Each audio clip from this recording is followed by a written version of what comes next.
Mon arrière-grand-mère a eu 24 enfants qui étaient à Ailly-sur-Somme. Donc en gros, on est, je pense, la plus grande famille d'Ailly-sur-Somme. Et oui, qui ont eu des enfants et encore des enfants. Donc ici, dans les cités, vous cherchez, il n'y a que de ma famille quasi. La plupart, c'est mes cousins, mes cousines, mes tantes, mes oncles. Moi, j'ai grandi ici. Ma mère a eu une maison ici quand j'avais 6 ans. Et du coup, après, ça a continué, quoi. Donc là, je suis revenue, mais j'étais partie pendant un moment. Mais je suis revenue.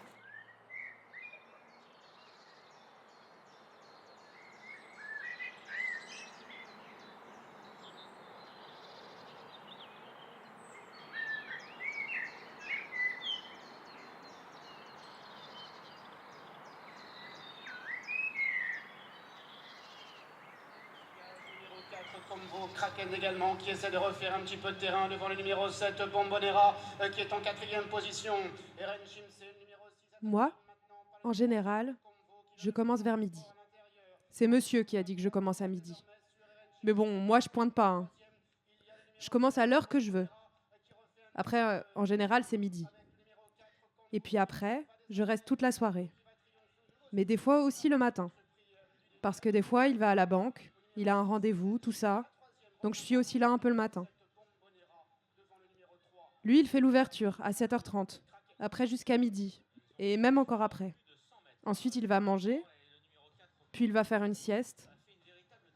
Enfin, il est toujours là, quoi. On vit ensemble H24.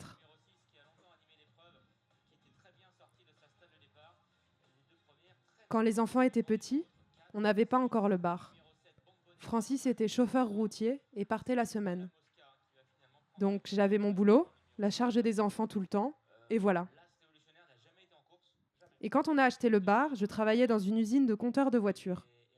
Donc de 1997 à 2001, je faisais mon boulot à l'usine, et ici au bar, et les enfants.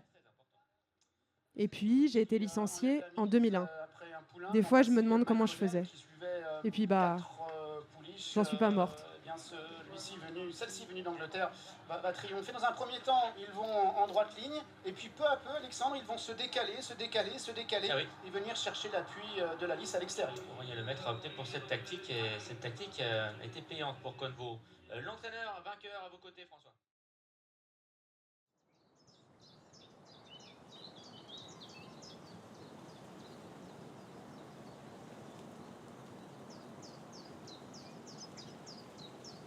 Moi, je ressens des énergies très positives, très attractives. C'est-à-dire que je pense que les énergies de l'abbaye nous appellent. Toutes les personnes qui passent ici, selon moi, sont appelées à faire une sorte de transition pour se restaurer, pour se reconstruire, pour en fait finalement pallier à des événements de la vie, des aléas qui sont pas toujours évidents. Et je crois surtout en fait que l'énergie se transforme.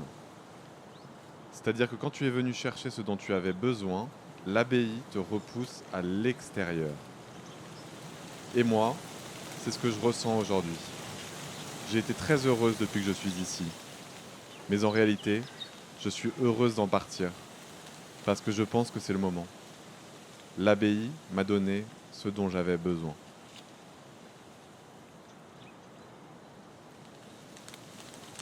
Lorsque j'étais enfant, mes parents prenaient la route de Piquigny pour aller à la mer.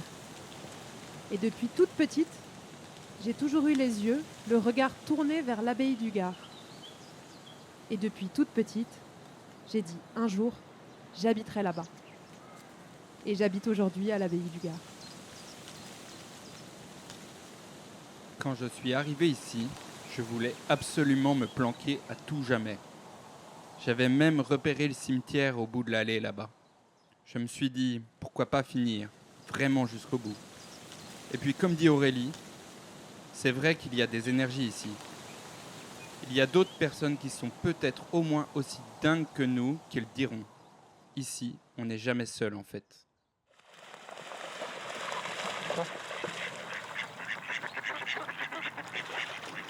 Le but, c'est disposer nos aplants sur l'étang, sur des lignes va-et-vient. Et après, ça marche ou ça marche pas, c'est pas une science exacte. Le but, c'est de réussir à faire poser les canards sauvages, avec leur chant. Et c'est quoi le rapport d'un chasseur avec la nature ? Alors déjà, un chasseur, c'est un amoureux de la nature. Hein. Ça, voilà, il y en a qui ne le comprennent pas forcément. Je peux comprendre.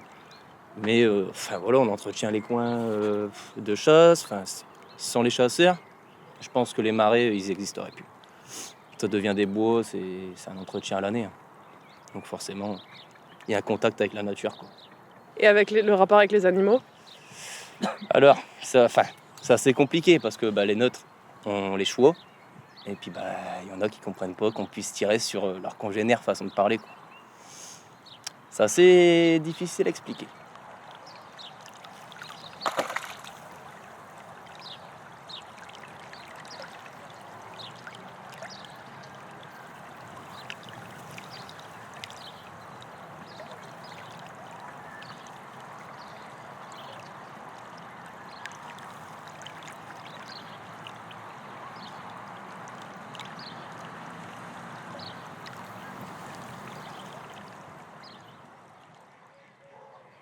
Nous, notre école, on a la chance qu'elle n'était pas inondée, donc les enfants pouvaient venir à l'école. Donc plein de choses se sont installées dans le village parce que l'eau est montée très haut. Et les pompiers sont venus régulièrement. Et j'avais des enfants qui arrivaient soit en voiture de pompiers, soit en tracteur, parce que c'était assez haut et voilà, les parents ne pouvaient pas non plus trop se déplacer en voiture. Donc nous, on a eu la curiosité après, quand ça a commencé à baisser, mais ça a duré longtemps. Ça a duré à peu près du mois de mars jusqu'à juin. Juin, oui, mai, c'est sûr. Et au mois de juin, à mon avis, c'était quand même bien baissé, puisque nous, on est allés avec les enfants faire le tour du village, où on voyait la marque sur les maisons où l'eau s'était arrêtée. Des champignons qui avaient poussé un peu partout, des déchets de poissons qui étaient par terre comme ça parce que il y avait plus d'eau, donc les poissons étaient morts. Enfin, voilà.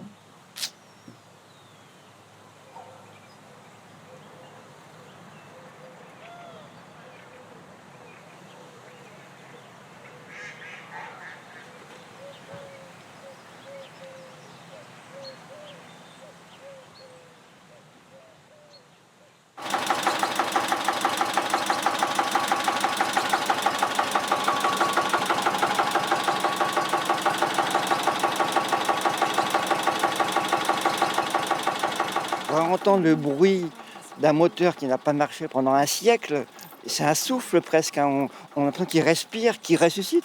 Mais de faire revivre ça, pour moi, c'est un peu ma manière à moi de contrer la mort. Et faire revivre des machines comme ça, c'est aussi faire revivre les gens qui les ont fabriquées. Hein. Ce serait dommage que ça parte à la ferraille. Et puis les gens, il y a de la sueur là-dedans, donc ça les fait revivre.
Quand on s'est rencontrés, j'avais 18 ans. J'ai 2 ans de plus que mon petit cœur. Un jour, ma cousine m'a dit « Veux-tu venir avec nous à un bal à Saint-Valéry ?» J'ai dit « Oui, ben oui, j'avais 18 ans quoi. » C'est là que j'ai fait la connaissance de mon petit cœur. Il était au bar. Moi, j'arrivais avec ma petite voiture. J'avais 20 kilos de moins, attention. J'avais une petite queue de cheval, mes bottes rouges en plastique, une petite jupe beige. Il m'a souri. Il est venu me chercher pour danser. Il transpirait. Il m'a dit « La semaine prochaine, je vais t'écrire. » Et puis, j'ai jamais reçu la lettre. J'avais dit à ma mère que j'avais un copain qui me plaisait bien, mais que je n'avais pas reçu sa lettre. Alors ma mère m'a dit « Bah allez, va quand même danser, vas-y quand même au bal. » Alors j'y suis allé, et puis là, je l'ai revu, mon petit cœur. Enfin, j'ai reçu la lettre, que j'ai toujours d'ailleurs, en toutes circonstances, dans mon portefeuille. C'est écrit « À Dominique, j'ai gardé un très bon souvenir de toi. J'aimerais te revoir. » Alors on s'est connus au mois de septembre, octobre, et puis on s'est mariés dans la foulée, quoi, en juillet 71. Ça va faire 53 ans qu'on est mariés. Des fois il s'énerve et je le laisse, et puis après il se calme, et puis voilà. Enfin moi, à la fin je l'adore et je pense qu'il m'aime aussi.